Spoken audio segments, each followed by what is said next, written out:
Welcome to Brainstorm MTG. I'm ELD, and this is Fast Effect Double Speed Magic the Gathering from ELD's Time Vault Games in Bellingham, Mass. Here we have Andrew on Grixis Delver versus Ben on a Grixis control list. Two decks sharing colors but having kind of different approaches to the game. Delver is going to want to get down a creature as soon as possible, whereas Grixis is going to look to make grindy 2-for-1 and 1-for-1 exchanges. And it looks like this Delver list has just a single threat in its opening hand of the Dreadhorde Arcanist. Brainstorm could possibly find more. Pair of Wastelands could become an issue as well. And a Force of Negation. And of course the Dreadhorde Arcanist being taken there by the Thoughtseize. Grixis is going to want to drag this game out, bring Andrew into the deep end of the pool, and drown him in these Wastelands without a threat on board, likely playing into Ben's game plan.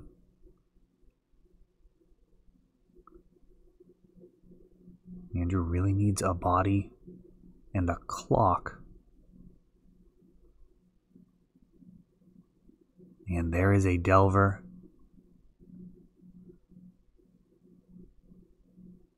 Following it up with a Duress. And we see Liliana, the Last Hope, along with a couple of Force of Wills and a Hymn to Torok. He has the third land for the Liliana. Hymn to Torok has been grabbed here.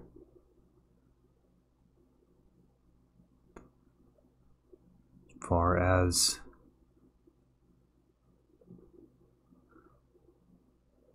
Ben knows he's got that Daze and the Force of Negation to play around. This Baleful Strix a good answer to this situation. It's going to draw him a card, keep his plan moving forward, and is an answer to the Delver of Secrets. It will require Andrew to find a piece of removal just to clear it out of the way, but that will not undo the card that's been drawn. Baleful Strix, such an excellent answer to so much. And now we've got Force of Will against this True Name Nemesis. And Andrew happy to force back, pitching his Force of Negation.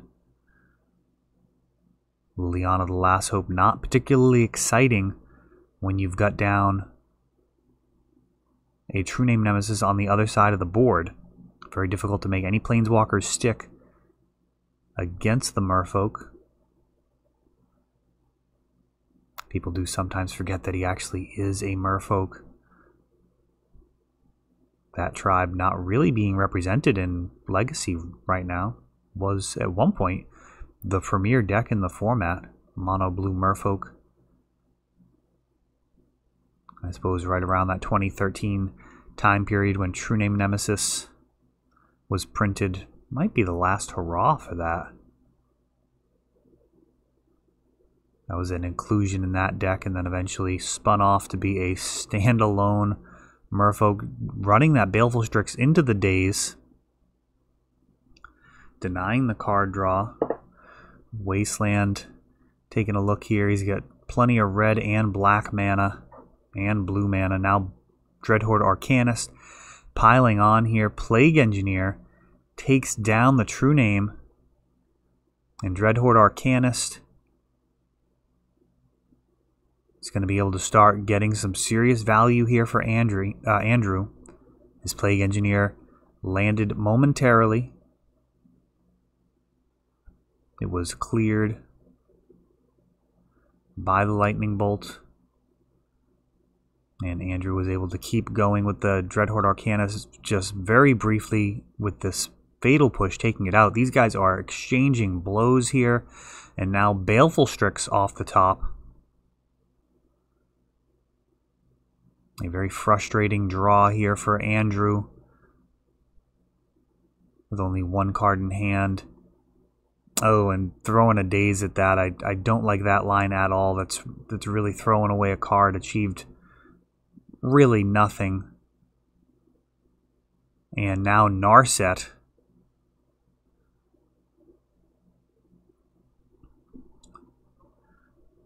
Narset getting Liliana's Triumph. And Dreadhorde Arcanist going to be able to trade with this Baleful Strix potentially. Let's see how he handles this. He does use the Lightning Bolt on the Narset, and he'll trade. The other option would have been taking down the Baleful Strix and hitting the Narset for 1. That would have allowed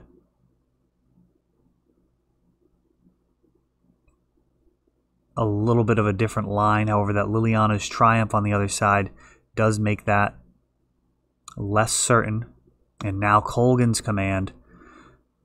Discard a card. I'll get back Baleful Strix. Such a powerful card in Legacy. It has continued to climb in value, both monetarily and in the game. Artifact Destruction main deck. Angrath's Rampage. Another card that can answer artifacts. These Grixis control lists very well positioned to handle permanents. And of course, they can fight in all the zones. The hand, the stack, and Jace, allowing them to actually fight in the library as well. Andrew starting to get Fate Sealed here, and this is the aforementioned deep end of the pool. Andrew with no threat on board, facing down a Planeswalker that is going to be destroying his draws over the next couple of turns. Had to know that was coming. And it is fine. Couple of Snapcasters, a Force of Will, a Liliana's Triumph. Down to 8 life, but at this point, feels like might as well be like 20 life. Very much outside the range of burn. This Gurmag Angler soaks up an Edict, and Jace continues to march toward his ultimate. Baleful Strix getting in damage as well, so the noose tightening on both ends here.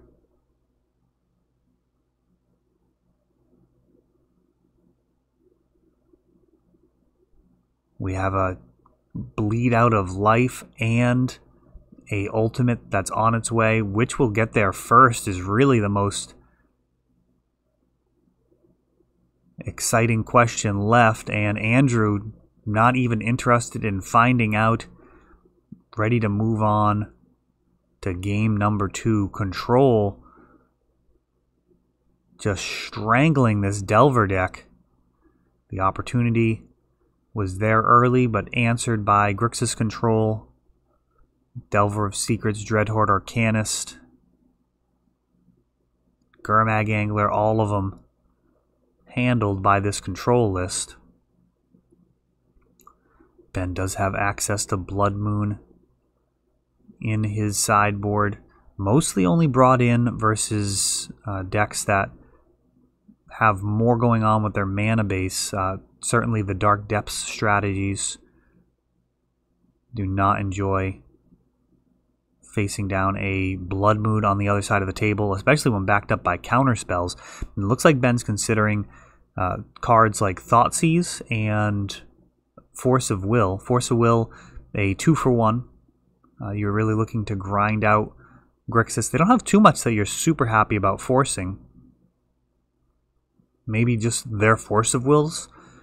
Everything else you're much happier answering with a single card. And on the other side of that, Thoughtseize, while it is efficient, does cost you 2 life, and Grixis Delver's best draws are going to pressure your life total significantly. You are talking about a deck that runs Lightning Bolts and Dreadhorde Arcanist to be able to flash them back. They could literally kill you just with burn.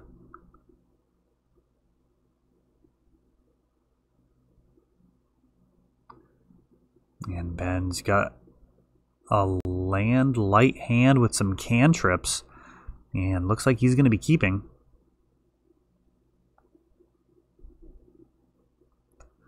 Andrew on a mulligan.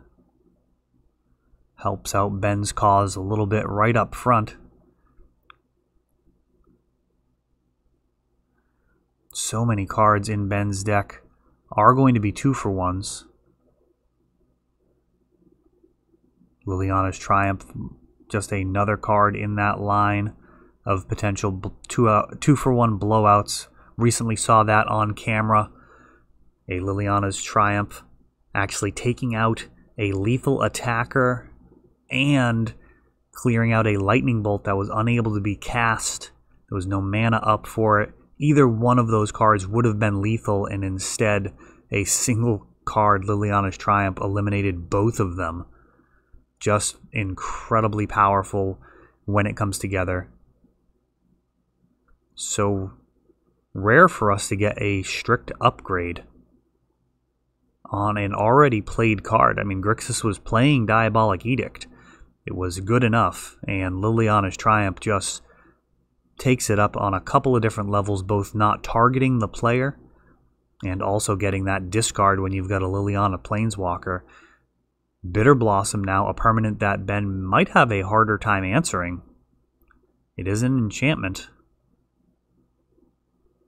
It's going to set a clock as well. Baleful Strix. That gets dazed.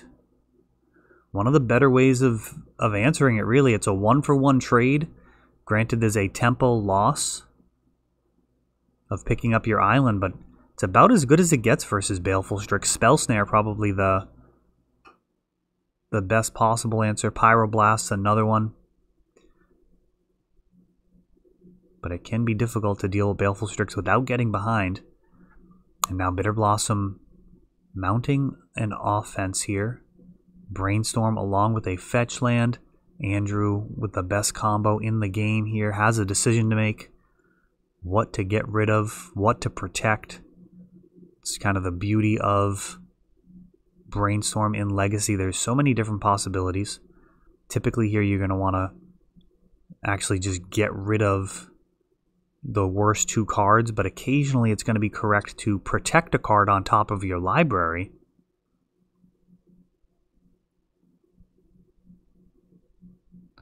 Brainstorm now. And Ben going to look to get his way back into this game, though this Bitter Blossom has him quite a bit behind.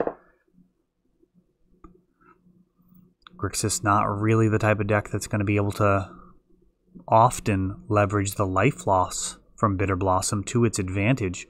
The continually losing a point of life can actually catch you versus some decks. And now Ponder.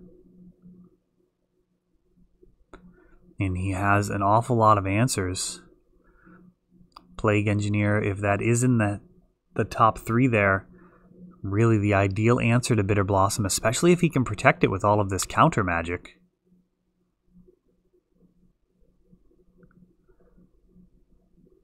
Plague Engineer, just an amazing, again, upgrade to Engineered Plague, though Engineered Plague really wasn't played very much. It was really a niche card. The closest thing to that would have been Dread of Night. And Plague Engineer gets jammed. Likely going to clear all of these Bitter Blossom Fairy Rogue tokens. And Delver of Secrets left unflipped. Lightning Bolt. And Ben recognizes just how difficult it's going to be for him to handle Bitter Blossom without a Plague Engineer.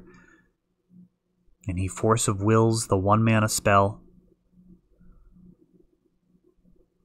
Delver of Secrets and Dreadhorde Arcanist now. But Ben pretty well positioned to handle this. He's got Pyroblast. He's got the Liliana's Triumph. He has some more card drawing.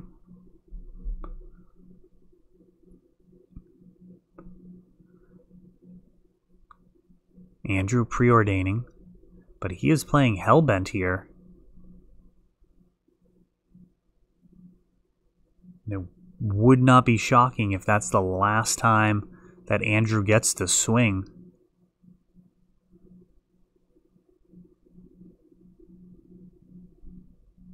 Shrinking down.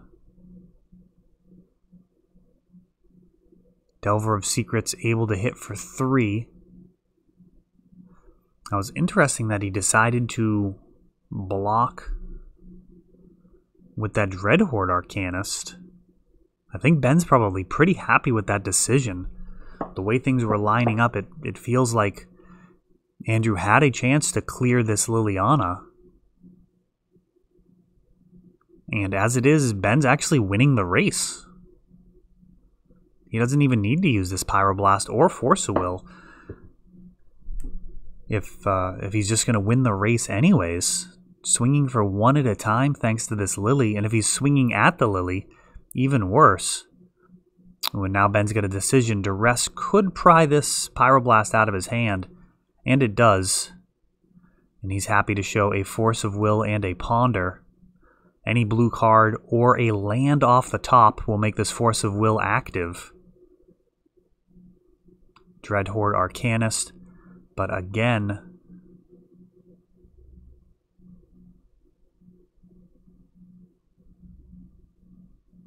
just a 1-3 against Liliana. Not going to be flashing anything meaningful back here. And there's the hand. Bitter Blossom continued turn after turn to chip away at Andrew's life total with 0 benefit thanks to that Plague Engineer. A card that is really making a huge impact for Modern Horizons. That is all for this one, but don't worry, there is a lot more. You can check out our older videos, and we're always putting out new videos from ELD's Time Vault Games in Bellingham, Massachusetts. If you want to help the channel, of course, you can like, subscribe, share, tap that notification bell so you can know the next time our new videos come out. Thanks for watching.